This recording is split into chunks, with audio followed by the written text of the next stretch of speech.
ቤቲ መሐሙዲን እንደማንኛውም አሜሪካዊት የተለመደ አኗኗር የምትኖር ኢራናዊት ዶክተር አግብታ ደስተኛ ህይወት የምትመራ በእኩልነት የምታምን የአንድ ሴት ልጅ እናት ደስተኛ ቤተሰብ ነበሩ እስከዚች ቀን ድረስ። እንደ ኢሮፓያን አቆጣጠር በ1984 ባለቤቷ ሳይድ ቤንቲንና የ4 ዓመት ልጃቸውን ማህጦብን ለ2 ሳምንት ያክል ወደ ትውልድ ሀገሩ ኢራን ሄደው ቤተሰቦቹን እንዲተዋወቁና የልጅ ልጃቸውን እንዲያሳያቸው መፈለጉን አሳወቃት።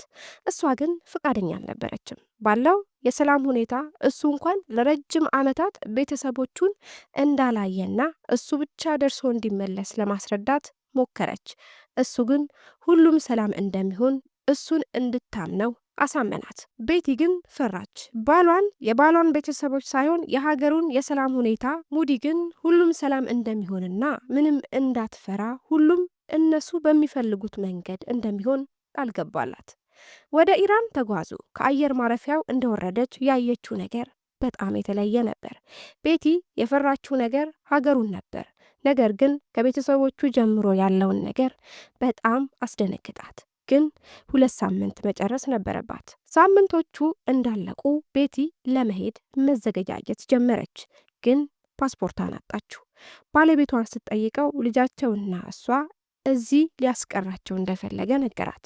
ለመከራከርና መሄድ እንደማትፈልግ ስታሳውቀው የማታውቀው ዶክተር ሳይድ ሙዲ መሐመዲን አየችው። እንኳን እጁን ሊያነሳባት ይቅርና ድምፁን ከፍ አድርጎ ተናግሮ የማያውቀው ባሏ ደበደባት።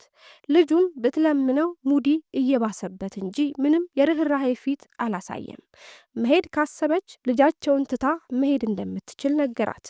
ሙዲ ጨካኝ ገዢ ባልሆነባት እንድትሸፋፈን፣ ከቤት እንዳትወጣ፣ ከወንዶች እኩል እንዳታወራ፣ ቁርአን እንድትቀራ ማዕቀብ ጣለባት። በዛው ልክ የጥይት ድምፅ፣ የቦምብ ሰልፎች የኑሮ ሂደት ውስጥ የተለመዱ መሆን ጀመሩ። ቤተሰቦቿ ጋር መደወል ተከለከለች። ሰርታ ውጭ ውላ መግባት ተከለከለች። አንድ ቃል ስትናገር ትደበደባለች። ሙሉ የእሱ ቤተሰብ ጠላቶቿ፣ ሰላዮቿ ሆኑባት። ቤቱን ጥላ ብትወጣ እንኳን ያ ከባድ ህይወት የልጇ እጣ ፈንታ እንደሚሆን ስታስብ ራሱ መታመም ትጀምራለች። ከነ ልጇ የምታመልጥበትን መንገድ መፈለግ ጀመረች። አንድ ቀን ስታልፍ የአሜሪካ ኤምባሲ ፖስተር ተለጥፎ አየች። እዛም ሄዳ ሊረዷት ሞከሩ፣ ግን ሊሳካላቸው አልቻለም። የአሜሪካና የኢራን ግንኙነት ከባድ ነበር። በተጨማሪም ፓስፖርቷ እሷ ጋር የለም ነበር። ምንም ነገር እንዳልቻሉና ልጇን ትታ መሄድ እንደምትችልና በኢራን ህግ የሴቶች መብት የሚባል ነገር እንደሌለና ከቻለች ደግሞ አርፋ ልጇን እንድታሳድግ ተነገራት። ቤቲ 1 ዓመት ተኩል በግዞት ውስጥ ኖረች። ከብዙ ሙከራ በኋላ በሰው ህገወጥ የሰዎች ዝውውር የሚሰራ ሰው አገኘች። አማህ ይባላል። ይህም እድል ለሷ ድል ወይንም ሞት ነው። በጠረፍ አቋርጦ መሄድ ነበር ከነ ልጇ። በ1986 ጥር ወር የመውለጃ ቀን እንደደረሰባት ሴት ከባድ የምጥ ሰዓት ሆነባት። የማለፍ እድሏ እጅግ ጠባብ ነው። ቢሆንም ጉዞ ጀመሩ። በመጀመሪያ በመኪና ከዛም በፈረስ በግመል መጓዝ ጀመሩ።